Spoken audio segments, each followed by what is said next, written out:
अस्सलाम वालेकुम नाजरीन, मैं हूं मोहम्मद अब्दुल हकीम। 7H न्यूज में आपका इस्तकबाल है। टी हरीश राव टीआरएस के minister Sangareddy district Zaheerabad division के मुख्तलिफ मुकामात का दौरा किया। NICU एरिया हॉस्पिटल में NICU का इफ्तिताह अमल में आया। आइए देखते हैं जहीराबाद से कलीम की ये रिपोर्ट। साहब ने अपने लिए करते आज जो आपका सैलरी हमारा इमाम मौजूद साहब लोगों का 1500 से अभी 5000 करने में आप सबको मैं मुबारकबाद पेश करना चाहता हूँ। आगे भी जरूर हम आपके लिए और भी सोचेंगे। आप लोगों में तमाम बहुत लोग बहुत गरीब है, रहने का घर भी नहीं है। थोड़े लोग वहीं पर भी मस्जिद में छोटे छोटे रूमों में रहते हैं।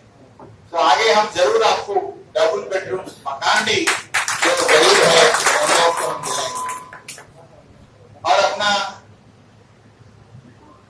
आगे भी सीएम साहब चाहते हैं और भी आपके लिए करें, सब अच्छा रहना। ऐसा नहीं कि सीएम साहब जो टेंपल में पुजारी रहते हैं उनको भी देंगे, नमाज में जो पूजा का आप नमाज करते हैं आपको भी देना चाहिए। ये तेलंगाना में हर कोई खुशी रहना, वही जब सुनहरी तेलंगाना हो सकते हैं। सीएम साहब ये नहीं चाहते कि सिर्फ इनके लिए करो या उनके लिए। जो SC ST लोगों को जो स्कीम्स है वो पूरा माइनॉरिटी लोगों को दिए सीएम साहब।